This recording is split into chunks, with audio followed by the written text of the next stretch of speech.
మనోజ్, నువ్వు నా బిడ్డవి. లక్ష్మీ ప్రసన్న, విష్ణువర్ధన్ బాబు, మనోజ్ కుమార్. నిన్ను ఎలా పెంచానురా నేను? అందరికంటే నిన్నే గారాభంగా పెంచానురా.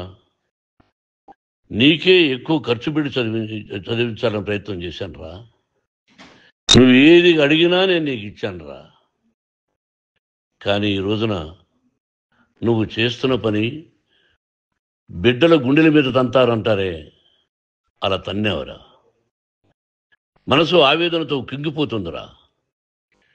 నేను మీ అమ్మ ఏడ్చుకుంటున్నావురా. జర్నలిజం ఉన్నది లేనిది, లేనిది ఉన్నట్టు రాస్తున్నారా. నువ్వు నన్ను కొట్టడం ఏంట్రా? నా బిడ్డ నన్ను తాకలా. ఇద్దరం ఘర్షణ పడ్డాం కొన్ని కారణాల వల్ల. ప్రతి ఫ్యామిలీలోనూ ఉంటాయిరా ఇవి. లేనివాడు ఎవరైనా ఉంటే ప్రపంచంలో ఒకరున్నారేమో, 1% ఉంటుందేమో. అటువంటి వాళ్ళ ఇంటికి వెళ్ళి కాళ్ళు గడిగి నిద్ర పూసుకోవచ్చు. భారత భాగవత రామాయణాలు చూశావు కదరా. ఏమిటిది? మీ అమ్మ ఎంత కుమిలిపోతుంది ఈ రోజున హాస్పిటల్ చేరింది. నీ వల్ల హాస్పిటల్ చేరుతాను. చూడు మనోజ్, నీకన్నీ ఇచ్చిన ఈ రోజున నువ్వు నా గుండెల మీద తనడమే కాకుండా అపకీర్తి తీసుకొచ్చావు. ఏదేదో రాశావు, ఏదేదో చెప్తున్నావు.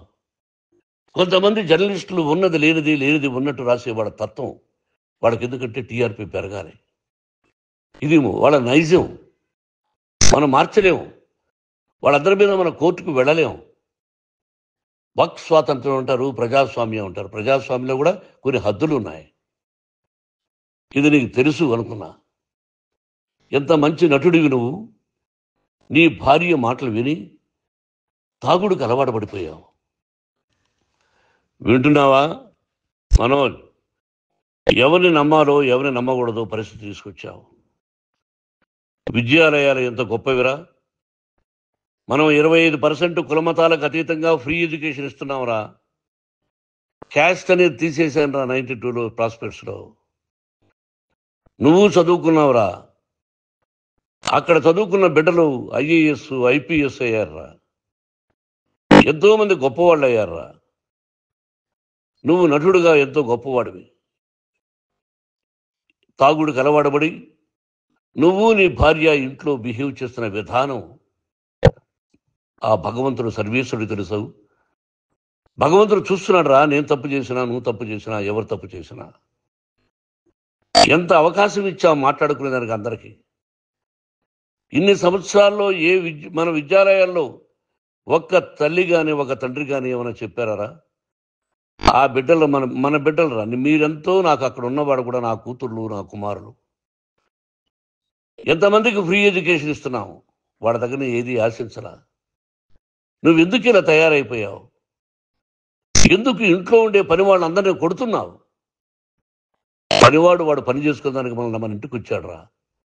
ఆ పనివాడిని కొట్టడం చాలా మహాపాపంరా. నేను వేరురా. నేను దండించడం వేరురా. నేను ఎవరిని ఆ చిన్న చిన్న వాళ్ళని కొట్టి ఇచ్చేసి చేయలేదురా. సినిమా ఇండస్ట్రీలో మోహన్ బాబు కొడతాడు, తిడతాడు అంటే అది షూటింగ్లో జరిగి ఉండొచ్చేమో. కానీ ఇంట్లో ఉండి 10 సంవత్సరాల నుంచి 20 సంవత్సరాల నుంచి పనివాళ్ళు ఉన్నారు. నేను ఇంట్లో లేని సమయంలో వాళ్ళందరినీ కొట్టి వాళ్ళ ఫోన్ లాక్కొని ఒకడైతే చచ్చిపోవాలి. వాడు పోలీస్ కంప్లైంట్ ఇచ్చి ఉండొచ్చు. నేను వద్దు అని వాడిని బతిమాలాడు. పోలీస్ కంప్లైంట్ కూడా ఇవ్వలా. ఇంకైనా నువ్వు నీ భార్య మారి బయట ఉండండి రా అన్నాను నేను. లేదు డాడీ, తప్పు చేయలేని ఒకసారి వచ్చావు, మళ్ళీ తప్పు చేశావు, మళ్ళీ వెళ్ళావు, మళ్ళీ ఈసారి తప్పు చేయనన్నావు. ఏమండి వీడు తప్పు చేయడం అని మీ అమ్మ చెప్పింది. ఇంట్లో పెట్టుకున్నా. మళ్ళీ నువ్వు చేస్తున్నది, ప్రతిరోజు నువ్వు తాగుతున్న విధానం నీకే తెలుసు. ఇది ప్రజలు నమ్ముతారా లేదా అనవసరం నాకు.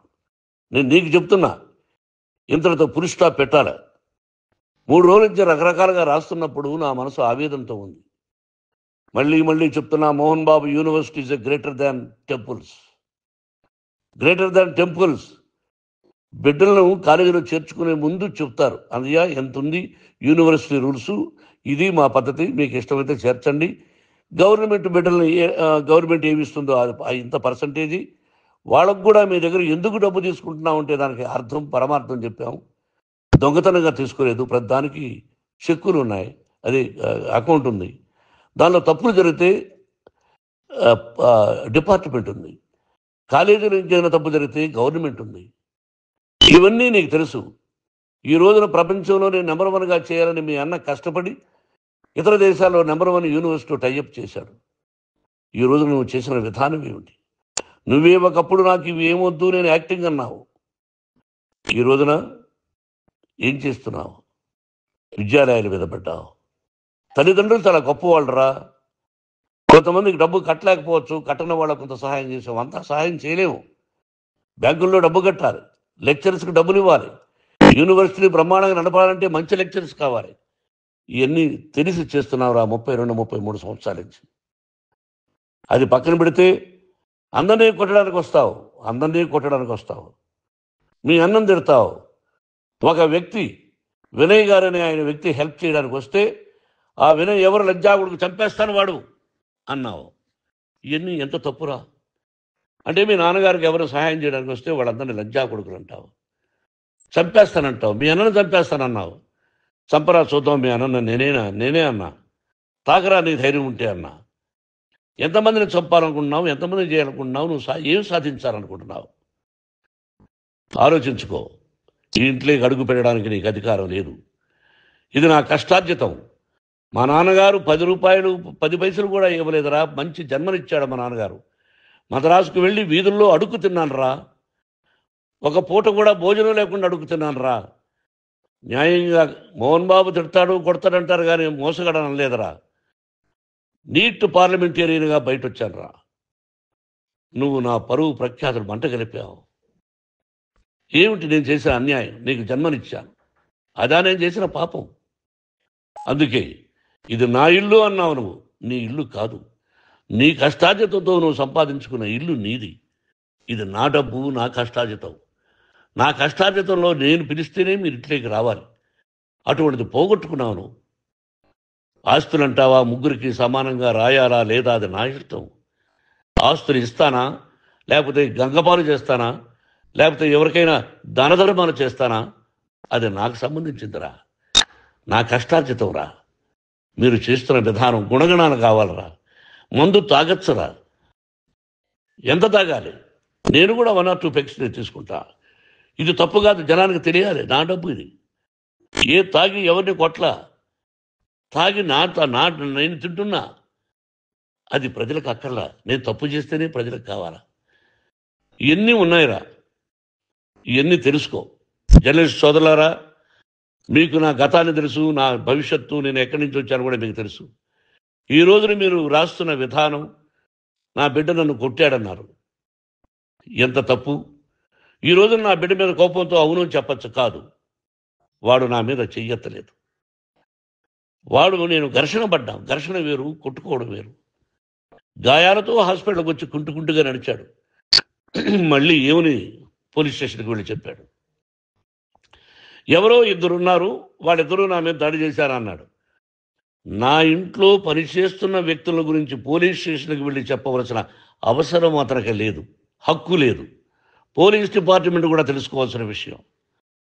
నా ఇంట్లో ఉండే వర్కర్స్ మీద నేను కంప్లైంట్ ఇవ్వాలి.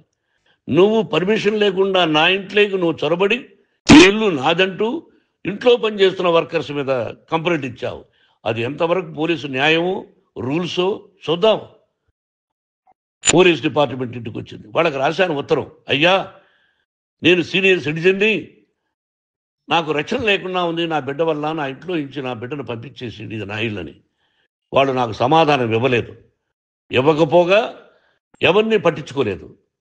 ఇప్పుడు పోలీసు వాళ్ళు వచ్చి ఏమండి రూల్స్ ప్రకారం నా బిడ్డ ఇంట్లోకి రాకూడదంటే మాకు హయ్యర్ డిపార్ట్మెంట్, హయ్యర్ అథారిటీ వాళ్ళు ఫోన్ చేశారు, మీరు ఎవరిని స్టాప్ చేయొద్దండి, బయట నుంచి ఎవరైనా వస్తే వాళ్ళని స్టాప్ చేయండి అన్నారు. 2 రోజుల నుంచి 10 మంది 20 మంది వస్తున్నారు. వాళ్ళు అలా చూస్తూ నిలబడ్డారు. వాళ్ళు ఫోటోలు తీసుకున్నారు, వాళ్ళ మీద మళ్ళీ వదిలేస్తున్నారు. ఎవరిని నిందించాలి? But I give respect to the police department.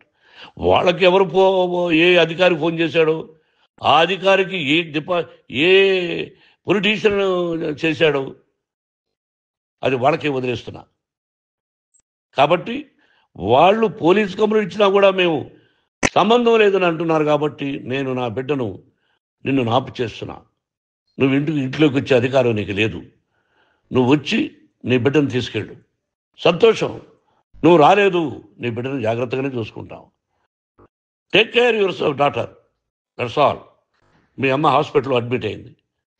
రేపో ఎల్లుండో మీ అమ్మను పిలిపించి బాగైన తర్వాత ఇదిగో నువ్వు నీ కొడుకు బిడ్డను తీసుకెళ్ళి వాడికి అప్పచెప్పని చెప్తాను పోలీసు వాళ్ళ ఆధ్వర్యంలో. ఇది 100% జర్నలిస్టు సోదరులారా, పులి స్టాప్ పెట్టండి. మీకు కుటుంబాలు ఉన్నాయి, మీ యజమానులకు కుటుంబాలు ఉన్నాయి. మీ కుటుంబాల విషయాలు, మీ యజమానుల కుటుంబాల విషయాలు మేము ఎవరు జోక్యం కలుగు చేసుకోరా. మేము నటీనటులం. మాది తప్పుంటే నటుడుగా నన్ను ఫెయిల్యూర్ అని రాయండి, నా నటన బాగలేకపోతే రాయండి. బట్ ఇంటి లోపల సందులో నుంచి చూస్తూ తప్పు చేస్తున్నామని ఉన్నది లేనిది లేనిది ఉన్నట్టు రాయకండి. మీకు నా హృదయపూర్వక నమస్కారాలు. ఇన్ని రోజులు హృదయపూర్వకంగా ఎంకరేజ్మెంట్ చేశారు.